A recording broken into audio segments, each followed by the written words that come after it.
Hello, नमस्ते। तो गणेश चतुर्थी आ रही है, तो मोदक न बनाए ऐसा हो ही नहीं सकता।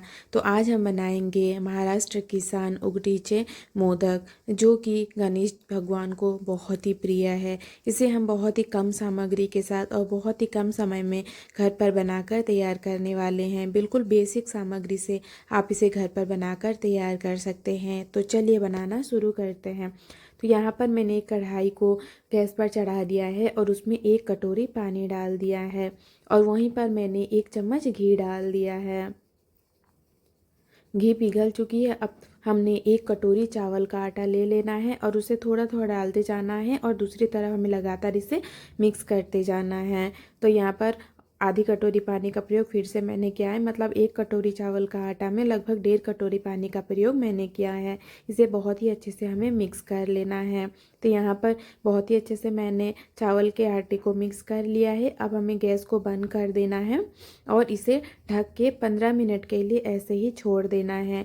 जो स्टीम बनेगी उसी में ही हमारी यह चावल का आटा बनकर तैयार हो जाएगी, मतलब बहुत ही अच्छे से यह कुक हो जाएगी। तो यहाँ पर मैंने दूसरी कढ़ाई को बिठा दिया है स्टफिंग बनाने के लिए और वहीं पर मैंने 1 चम्मच घी डाल दिया है। यहाँ पर 1 कटोरी मैंने सूखे नारियल का जो बुरादा आता है उसका प्रयोग किया है। आप चाहे तो कच्चे नारियल का भी प्रयोग कर सकते हैं। कच्चे नारियल का प्रयोग करने से खाने में और भी ज़्यादा स्वादिष्ट होती है। तो यहाँ पर मैंने आधी कटोरी के लगभग गुड़ का प्रयोग किया है। इसे बहुत ही अच्छे से हमें मिक्स कर लेना है। इसका कोई चाशनी हमें नहीं बनाना है। बहुत अच्छे से जब तक कि गुड़ गल जाए तभी तक हमें इसे बहुत अच्छे से कुक कर लेना है। तो यहाँ पर देखिए गुड़ और नारियल बहुत ही अच्छे से मिक्स हो चुके हैं। तो हमारी यह स्टफिंग भी बनकर तैयार हो चुकी है और हमारी यह आटा भी बनकर बहुत ही अच्छे से तैयार हो गई है। तो देखिए कितनी सुंदर और सॉफ्ट बनकर तैयार हुई है। तो यहाँ पर हमें पहले स्टफिंग को छोटे छोटे लड्डू के आकार में बना लेना है ताकि हमें मोदक बनाते हुए आसानी हो। तो यहाँ पर देखिए मैंने बस छोटे छोटे लड्डू बना लिए हैं। कोई शेप देने की ज़रूरत हमें नहीं है, बस छोटे छोटे लड्डू बना लेने हैं। और यहाँ पर मैंने आटा को भी एक प्लेट में निकाल लिया है। अब हम उसमें थोड़ा सा घी डाल देंगे और बहुत ही अच्छे से मिक्स कर लेंगे और एक अच्छा सा डो तैयार कर लेंगे। अगर आपको मेरी रेसिपी अच्छी लगती है तो please like comment and subscribe करना बिल्कुल भी ना भूलें। तो यहाँ पर मैंने बहुत ही अच्छे से एक डो तैयार कर लिया है। अब छोटे छोटे से हमें लोई बना लेना है। तो यहाँ पर मोदक बनाने का सांचा आपको मार्केट में बहुत ही आसानी से मिल जाएगा।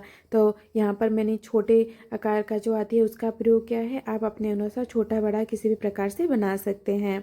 तो यहाँ पर मैंने सांचे में थोड़ा सा घी लगा लिया है और उसे बंद कर दिया है ताकि मोदक बनाते हुए बिल्कुल भी ना खुले। और यहाँ पर हमें आटा को डाल देना है और अपनी उंगली की सहायता से चारों तरफ फैला लेना है और बीच में हमें गैप, मतलब कि एक होल तैयार कर लेना है जिससे कि हमें स्टफिंग रखने में इजी हो। तो यहाँ पर मैंने देखे चारों तरफ आटा को फैला लिया है और बीच में स्टफिंग को डाल दिया है और अपनी हाथ उंगली की सहायता से अच्छे से दबा देना है और ऊपर से हमें फिर से थोड़ा सा चावल का आटा लेके उसको बंद कर देना है। याद रखें कि स्टफिंग और चावल का आटा बहुत ही अच्छे से हमें भरना है। तो देखिए मैंने यहाँ पर बहुत ही अच्छे से इसको बना लिया है। अब धीरे धीरे करके इसको हमें खोल लेना है। ये बहुत ही आसानी से बन जाती है। तो देखिए यहाँ पर कितनी सुंदर और कितनी परफेक्ट मोदक बनकर तैयार हुई है। तो इसी प्रकार हम एक एक करके सभी मोदक को बना लेंगे। हम बिल्कुल ट्रेडिशनल मेथड से बना रहे हैं। तो बस अपनी उंगली की सहायता से चारों तरफ हमें फैला लेना है ताकि मोदक का शेप बहुत ही अच्छे से निकले। बहुत ही आसानी से बनकर तैयार हो जाती है। किसी भी प्रकार की मेहनत नहीं लगती है और बहुत ही कम समय में आप इस रेसिपी को अपने घर पर बना सकते हैं।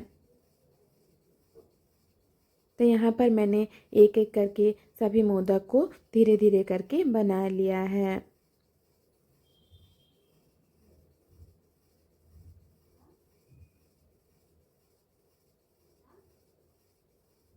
तो देखिए कितने सुंदर से बनकर तैयार हो जाती है। तो यहाँ पर मैंने सभी मोदक बना लिए हैं।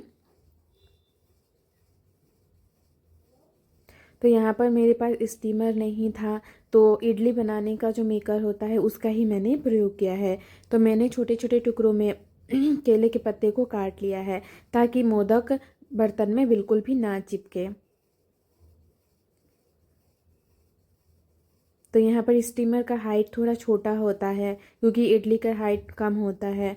तो मैंने यहाँ पर बस जो कपड़े सुखाने वाला क्लिप आता है उसका प्रयोग किया है इसका हाइट बढ़ाने के लिए, ताकि वो ऊपर से जो हमने प्लेट रखा है वो नीचे वाले मोदक में बिल्कुल भी ना चिपके, नहीं तो उसका शेप बिल्कुल बिगड़ जाएगा।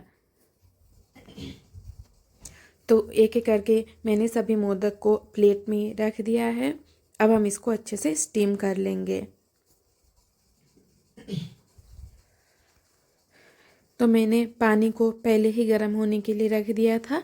अब हम इसे कम से कम 15 मिनट के लिए अच्छे से स्टीम कर लेंगे। तो यहाँ पर लगभग 15 मिनट हो गए थे। तो हमारा मोदक भी बहुत ही अच्छे से कुक हो गई थी। तो देखिए कितने सुंदर बनकर तैयार हुई है। अब हम इसे एक प्लेट में निकाल लेंगे। बहुत ही कम समय में कम सामग्री के साथ मैंने इस रेसिपी को बनाया है। तो आप भी इस रेसिपी को एक बार ज़रूर ट्राई कीजिएगा।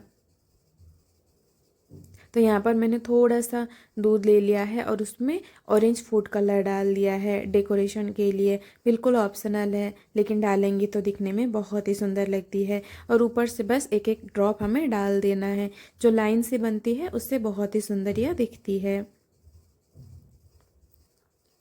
तो एक एक ड्रॉप मैंने सभी मोदक में दूध को डाल दिया है। अगर दूध ना हो तो आप पानी का भी प्रयोग कर सकते हैं। तो मैंने यहाँ पर केसर का धागा भी एक एक डाल दिया है जिससे यह दिखने में और भी सुंदर लगती है।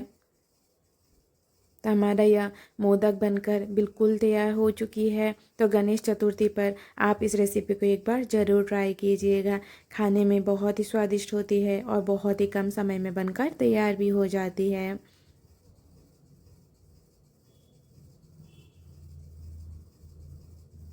तो यहाँ पर बहुत ही सुंदर और परफेक्ट मोदक बनकर तैयार हो चुकी है। तो यहाँ पर मैं आपको एक तोड़ के भी दिखाती हूँ। तो देखिए कितनी सुंदर और परफेक्ट मोदक बनकर तैयार हुई है। तो आप भी इस रेसिपी को ट्राई करिए। Thank you.